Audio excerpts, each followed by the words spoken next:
update on everything. Got my yard finished over the weekend. Also got my phone cleared out of all the extra photos and videos. I had like a crap load of videos for various author things, like how to do this and how to do that. And literally while I was doing it, I totally forgot I had any of the videos at all, so I didn't even end up using them. Oh well. Let's go. We might be doing one, we might be doing two, we'll see. Today we'll be continuing Great Expectations by Charles Dickens. Chapter 38.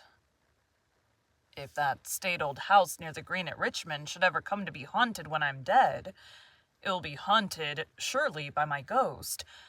Oh, the many, many nights and days through which the unquiet spirit within me haunted that house when Estella lived there. Let my body be where it would. My spirit was always wandering about that house. The lady with whom Estella was placed, Mrs. Branley by name, was a widow, with one daughter several years older than Estella. The mother looked young, and the daughter looked old. The mother's complexion was pink, and the daughter's was yellow. The mother set up for frivolity, and the daughter for theology. They were in what is called a good position, and were visited by, numbers of people. Little, if any, community of feeling subsisted between them and Estella, but the understanding was established that they were necessary to her.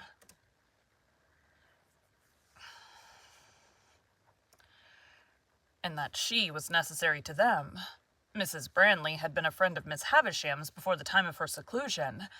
In Mrs. Branley's house and out of Mrs. Branley's house, I suffered every kind and degree of torture that Estella could cause me. The nature of my relations with her, which placed me on terms of familiarity without placing me on terms of favor, conduced to my distraction. She made use of me to tease other admirers, and she turned the very familiarity between herself and me to the account of putting a constant slight on my devotion to her.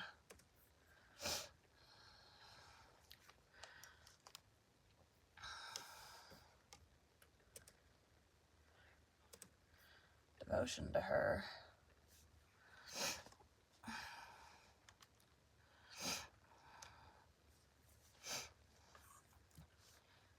If I had been her secretary, steward, half-brother, poor relation, if I had been a younger brother of her appointed husband, I could not have seemed to myself further from my hopes when I was nearest to her. The privilege of calling her by her name and hearing her call me by mine became, under the circumstances, an aggravation of my trials. And while I think it likely that it almost maddened her other lovers, I know too certainly that it almost maddened me. She had admirers without end. No doubt my jealousy made an admirer of everyone who went near her, but there were more than enough of them without that. I saw her often at Richmond.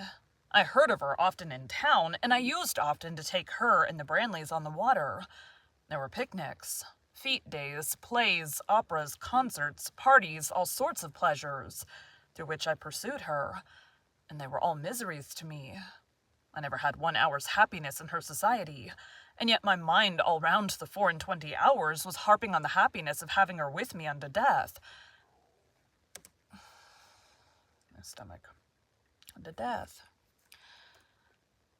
Throughout this part of our intercourse, and it lasted, as will presently be seen, for what I then thought a long time, she habitually reverted to that tone which expressed that our association was forced upon us.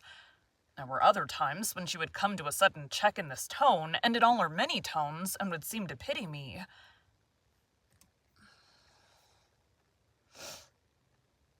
Damn it, wrong chapter. Stella. This is... Pip, she said one evening, coming to such a check, when we sat apart at a darkening window of the house in Richmond. Will you never take warning? Of what? Of me. Warning not to be attracted by you, do you mean, Estella? Do I mean? If you don't know what I mean, you are blind. I should have replied that love was commonly reputed blind.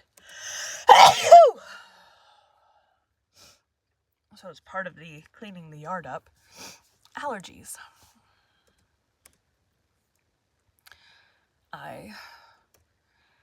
I should have replied that love was commonly reputed blind, but for the reason that I always was restrained, and this was not the least of my miseries, by a feeling that it was ungenerous to press myself upon her, when she knew that she could not choose but obey Miss Havisham. My dread always was that this knowledge on her part laid me under a heavy disadvantage with her pride, and made me the subject of a rebellious struggle in her bosom. At any rate, said I have no warning given me just now, for you wrote to me to come to you this time. That's true, said Estella with a cold, careless smile that always chilled me. After looking at the twilight without, for a little while, she went on to say, the time has come round when Miss Havisham wishes to have me for a day at Satis. Satis?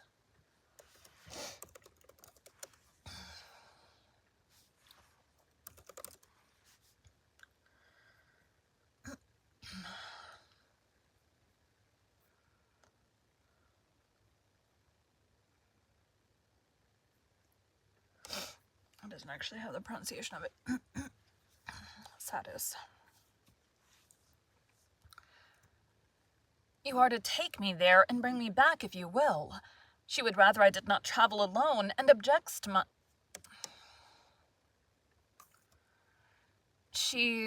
damn it. She would rather I did not travel alone, and objects to receiving my maid, for she has a sensitive horror of being talked of by such people. Can you take me? Can I take you, Estella? You can, then? The day after damn it.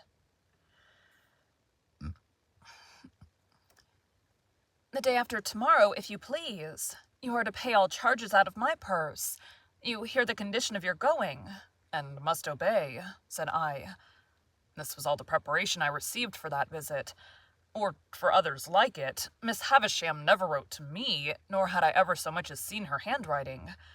We went down on the next day but one, and we found her in the room where I had first beheld her, and it is needless to add that there was no change in Satis house. She was even more dreadfully fond of Estella than she had been when I last saw them together. I repeat the word advisedly, for there was something positively dreadful in the energy of her looks and embraces. She hung upon Estella's beauty, hung upon her words, hung upon her gestures, and sat mumbling her own trembling fingers while she looked at her as though she were devouring the beautiful creature she had reared. From Estella she looked at me, with a searching glance that seemed to pry into my heart and probe its wounds.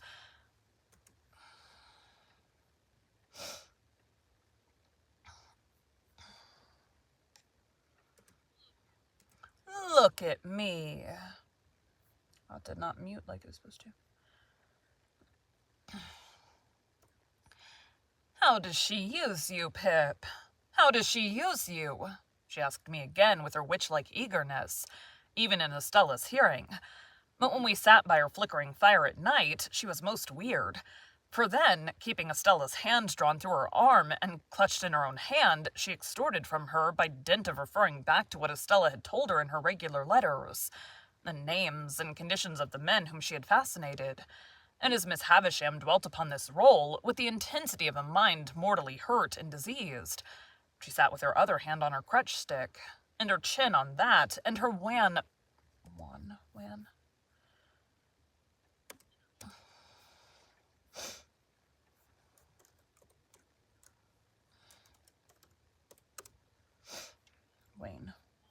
One.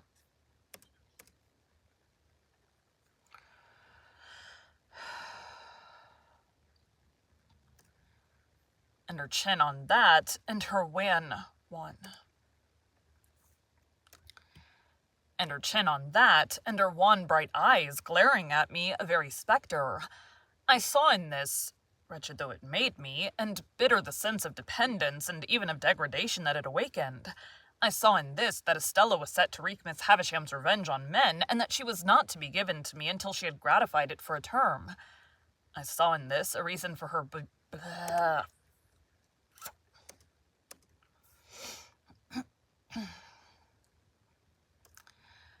I saw in... Nope. I saw in this a reason for her being beforehand assigned to me. Sending her out to attract and torment and do mischief, Miss Havisham sent her with the malicious assurance that she was beyond the reach of all admirers, and that all who staked upon that cast were secured to lose. I saw in this that I, too, was tormented by a perversion of ingenuity, even while the prize was reserved for me. This is really freaking annoying. For me. I saw in this the reason for my being staved off so long, and the reason for my late guardian's declining to commit himself to the formal knowledge of such a scheme. In a word, I saw in this Miss Havisham as I had her then and there before my eyes, and always had her before my eyes. And I saw in this the distinct shadow of the darkened and unhealthy house in which her life was hidden from the sun. And the candles that lighted that room of hers were placed in sconces on the wall. They were high from the ground, and they burnt with the steady dullness of artificial light and air that is seldom renewed. As I looked round at them, and at the pale gloom they made, and at the stopped clock, and at the withered articles of bridal dress upon the table and the ground, and at her own awful figure with its ghostly reflection thrown large by the fire upon the ceiling and the wall, I saw in everything that the construction...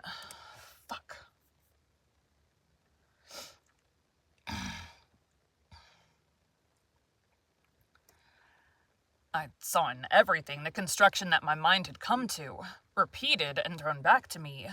My thoughts passed into the great room across the landing where the table was spread, and I saw it written, as it were, in the falls of the cobwebs from the centerpiece, in the crawlings of the spiders on the cloth, in the tracks of the mice as they betook their little quickened hearts behind the panels, and in the gropings and pausings of the beetles on the floor. It happened on the occasion of this visit that some sharp words arose between Estella and Miss Havisham. It was the first time I had ever seen them opposed. We were seated by the fire, as just now described, and Miss Havisham still had Estella's arm drawn through her own and still clutched Estella's hand in hers, when Estella gradually began to detach herself. She had shown a proud impatience more than once before, and had rather endured that fierce affection than accepted or returned it. "What?" said Miss Havisham, flashing her eyes upon her. "Are you tired of me?" "Only a little tired of myself," replied Estella, disengaging her arm and moving to the great chimney-piece, where she stood looking down at the fire. "Speak the truth, you ingrate," cried Miss Havisham, passionately striking her stick upon the floor. "You are tired of me." Estella looked at her with perfect composure, and again looked down at the fire. Her graceful figure and her beautiful face expressed a self-possessed indifference to the wild heat of the other. It was almost cruel. "You stock and stone!" exclaimed Miss Havisham. "You cold, cold heart!" "What?" said Estella, preserving her attitude of indifference as she leaned against the great chimney-piece, and only moving her eyes. "Do you reproach me for being cold? You? Are you not?" was the fierce retort. "You should know," said Estella. "I am what you have made me. Take all the praise, take all the blame, take all the success, take all the failure. In short, take me." "Oh, look at her," cried Miss Havisham bitterly. "Look at her so hard and thankless on the hearth where she was reared, where I took her into this wretched breast when it was first bleeding from its stabs, and where I have lavished years of tenderness upon her." "At least I was no party to the compact," said Estella. "For if I could walk and speak when it was made, it was as much as I could do. But what would you have done?" "But what would you have? You've been very good to me, and I owe everything to you. What would you have?" "Love," replied the other. "You have it." "I have not," said Miss Havisham. "Mother by adoption," retorted Estella, never departing from the easy grace of her attitude, never raising her voice as the other did, never yielding either to anger or tenderness. "Mother by adoption, I have said that I owe everything to you. All I possess is freely yours. All that you have given me is at your command to have again. Beyond that, I have nothing. And if you ask me to give you what you never gave me, my gratitude and duty cannot do impossibilities." "Do I never give her love?" cried Miss Havisham, turning wildly to me. "Did I never give her a burning love, inseparable from jealousy at all times and from sharp pain? Well, she speaks thus to me. Let her call me mad. Let her call me mad. Why should I call you mad? Returned Estella. I, of all people. Does anyone live who knows what set purposes you have half as well as I do? Does anyone live who knows what a steady memory you have half as well as I do? I who have sat on the same hearth on the little stool that is even now beside you there, learning your lessons and looking up into your face when your face was strange and frightened me. Soon forgotten, moaned Miss Havisham. Time soon forgotten. No, not forgotten, retorted Estella. Not forgotten, but treasured up in my memory. When have you found me false to your teaching? When have you found me unmindful of your lessons? When have you found me giving admission here? She touched her bosom with her hand. To anything that you excluded. Be just to me. So proud, moaned Miss Havisham, pushing away her gray hair with both her hands.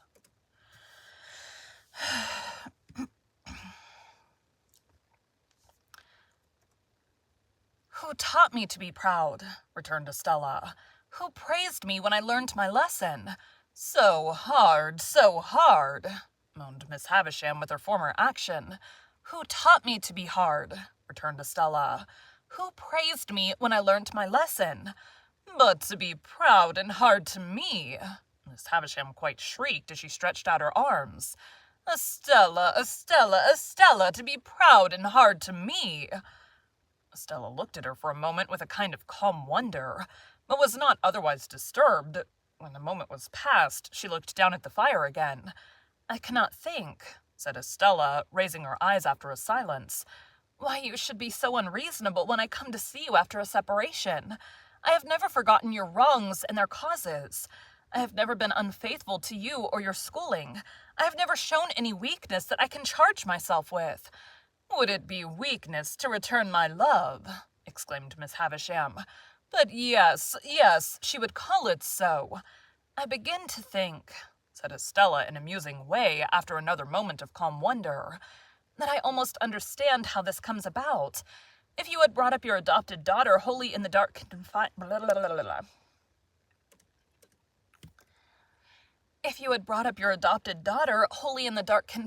of these rooms, and had never let her know that there was such a thing as a daylight by which she had never once seen your face, if you had done that, and then for a purpose had wanted her to understand the daylight and know all about it, you would have been disappointed and angry.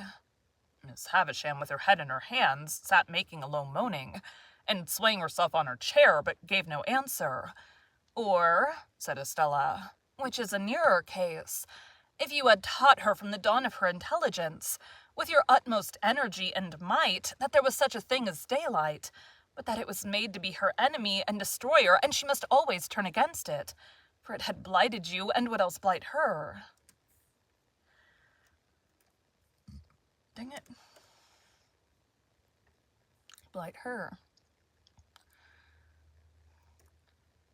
If you had done this, and then for a purpose had wanted her to take naturally to the daylight, and she could not do it, you would have been disappointed and angry. Miss Havisham sat listening, or it seemed so, for I could not see her face, but still made no answer.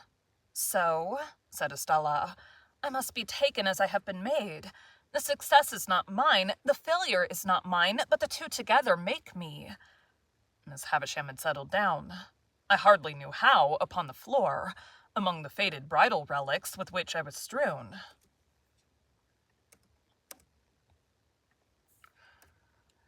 Among the faded bridal relics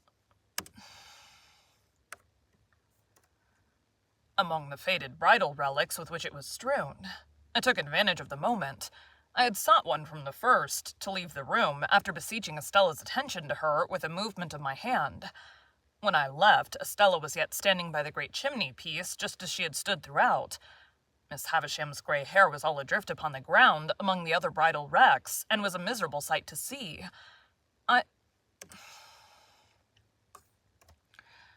It was with a depressed heart that I walked in the starlight for an hour and more about the courtyard, and about the brewery, and about the ruined garden. When I at last took courage to return to the room, I found Estella sitting at Miss Havisham's knee, taking up some stitches in one of those old articles of dress that were dropping to pieces, and of which I have often been reminded since by the faded tatters of old banners that I have seen hanging up in cathedrals. Afterwards, Stella and I played at cards, as of yore, only we were skillful now and played French games, and so the evening wore away and I went to bed. I lay in that separate building across the courtyard. It was the first time I had ever laid down to rest in Satis house, and sleep refused to come near me. 1,000 Miss Havishams haunted me. She was on this side of my pillow, on that, at the head of the bed, at the foot, behind the half-opened door of the dressing room, in the room overhead, in the room beneath. Everywhere. At last, when the night was slow to creep on towards 2 o'clock, I felt that I absolutely could no longer bear the place as a place to lie down in, and that I must get up. I therefore got up and put on my clothes, and went out across the yard into the long stone passage, designing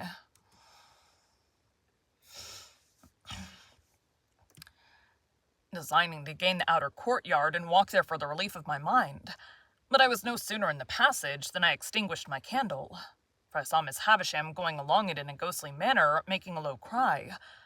I followed her at a distance, and saw her go up the staircase. She carried a bare candle in her hand, which she had probably taken from one of the sconces in her own room, and was most unearthly a most unearthly object by its light. Standing at the bottom of the staircase, I felt the mildewed air of the feast chamber without seeing her open the door, and I heard her walking there, and so across into her own room, and so across again into that, never ceasing the low cry. After a time, I tried in the dark both to get out and to go back, but I could do neither until some streaks of day strayed in and showed me where to lay my hands. During the whole interval, whenever I went to the bottom of the staircase, I heard her footstep, saw her light pass above, and heard her ceaseless low cry. Before we left next day, there was no revival of the difference between her and Estella, nor was it ever revived on any similar occasion, and there were 4 similar occasions to the best of my remembrance, nor did Miss Havisham's manner towards Estella in any ways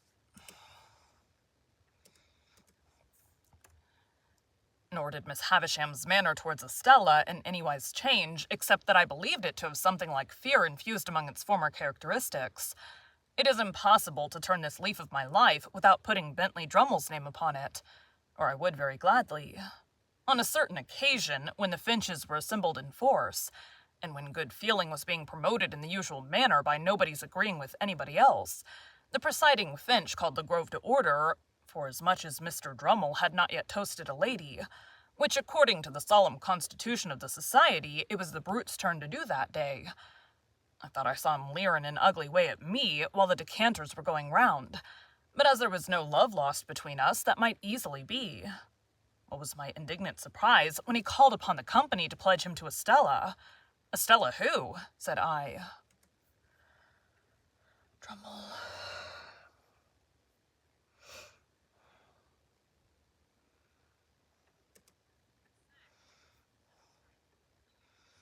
"You was saying..."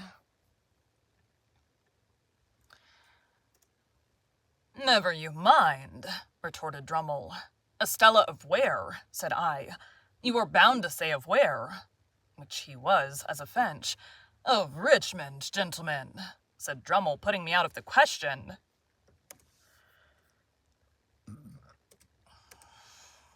Excuse me. Said Drummle, putting me out of the question. "And, damn it," said Drummle, putting me out of the question. "And the peerless beauty." Much he knew about peerless beauties, a mean, miserable idiot, I whispered to Herbert. "I know that lady," said Herbert across the table when the toast had been honored. "Do you?" said Drummle. "And so do I added with a scarlet face. "Do you?" said Drummle. "Oh, Lord." This was the only retort, except glass or crockery, that the heavy creature was capable of making, but I became as highly incensed by it as if it had been barbed with wit, and I immediately rose in my place and said that I could not but regard it as being like the Honorable Finch's impudence to come down to that grove. We always talked about coming down to that grove as a neat parliamentary turn of expression. Down to that grove, proposing a lady of whom he knew nothing. Mr. Drummle, upon this, starting up, demanded what I meant by that. Whereupon I made him the extreme reply that I believed he knew where I was to be found. Whether it was possible in a Christian country to get on without blood after this was a question on which the Finches were divided. The debate upon it grew so lively, indeed, that at least 6 more honorable members told 6 more, during the discussion, that they believed they knew where they were to be found.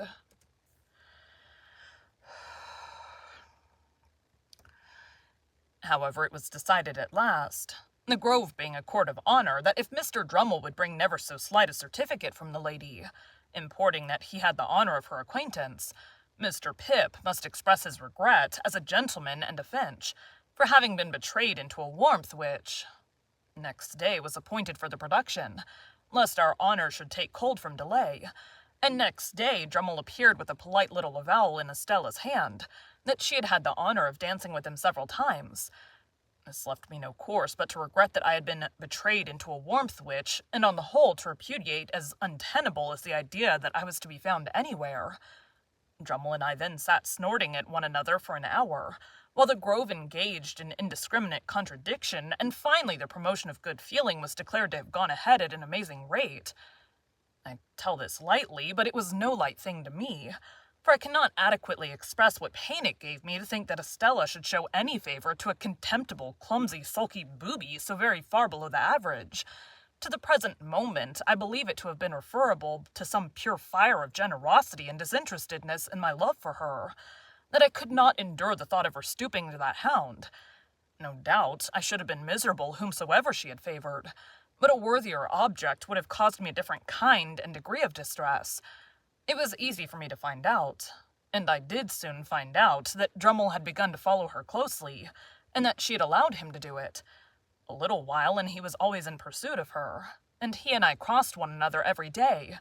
He held on in a dull, persistent way, and Estella held him on, now with encouragement, now with discouragement, now almost flattering him, now openly despising him, now knowing him very well, now scarcely remembering who he was. My back is killing me. Oh, it just popped. Because I was having to do so much, bending over and doing garden stuff. This muscle along the top of my, the side of my arm hurts. My back, my hamstrings. It's great fun. And the spider, as Mr. Jaggers had called him, was used to lying in wait, however, and had the patience of his tribe. Added to that, he had a blockhead confidence in his money and in his family greatness, which sometimes did him good service, almost taking the place of concentration and determined purpose. So the spider, doggedly watching Estella, outwatched many brighter insects, and would often uncoil himself and drop at the right nick of time. At a certain assembly ball at Richmond, there used to be assembly balls at most places then, where Estella had outshone all other beauties, this blundering Drummle so hung about her, and with so much toleration on her part, that I resolved to speak to her concerning him. Having breathing trouble.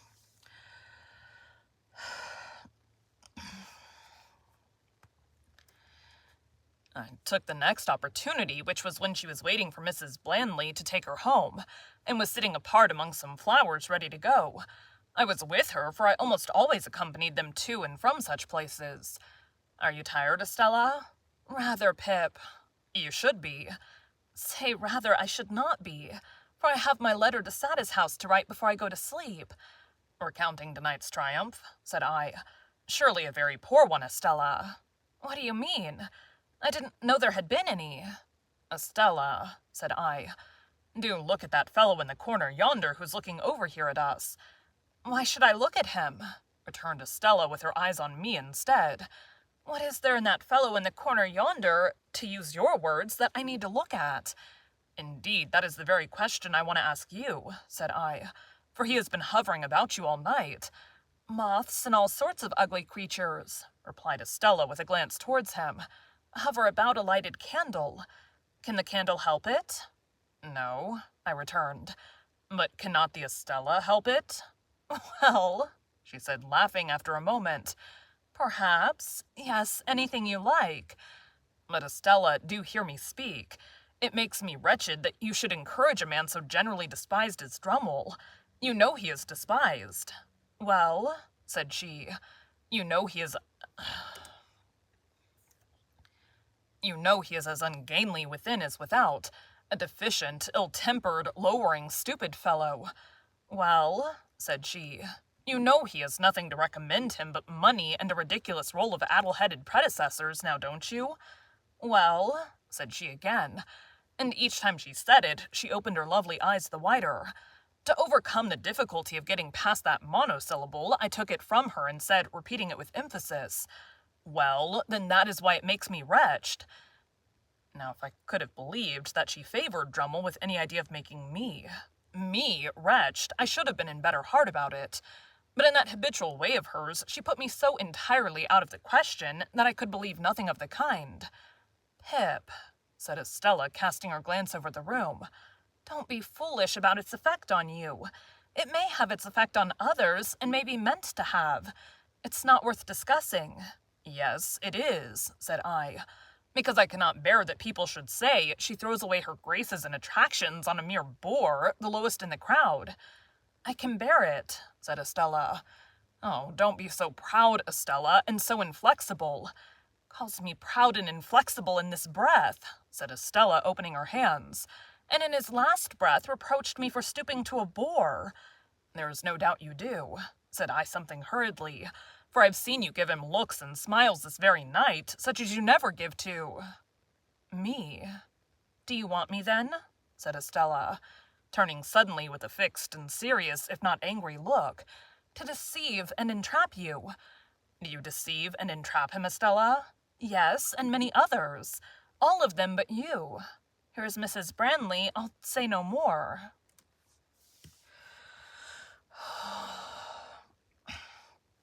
So, I know why the breathing is having issues.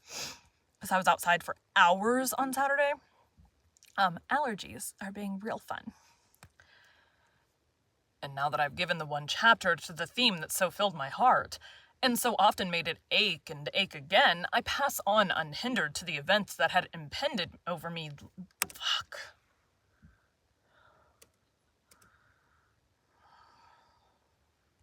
And so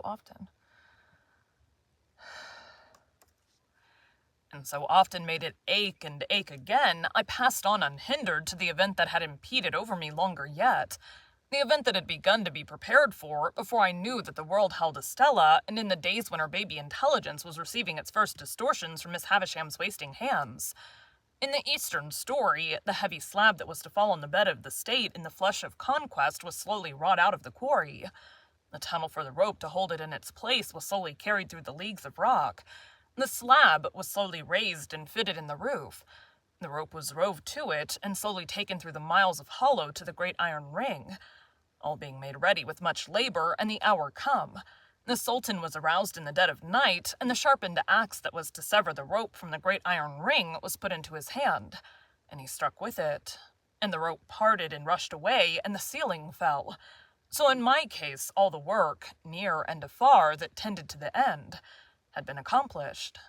And in an instant the blow was struck, and the roof of my stronghold dropped upon me.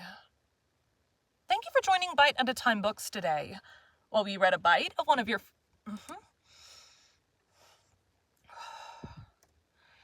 While we read a bite of one of your favorite classics. Again, my name is Bree Carlile, and I hope you come back tomorrow for the next bite of Great Expectations. I was going to check. So that one was like 25 minutes long. That's the wrong tab.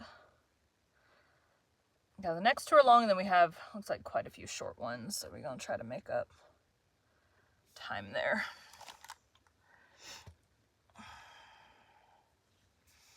Edit. I gotta take something to help break up the gunk in my everywhere. Stop it.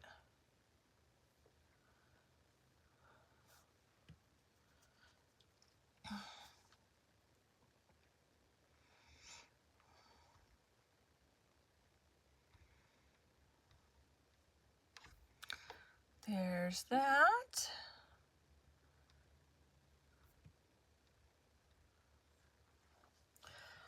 to break this up. So we need to get 10 chapters done. So we're going to do one tomorrow, one the next day.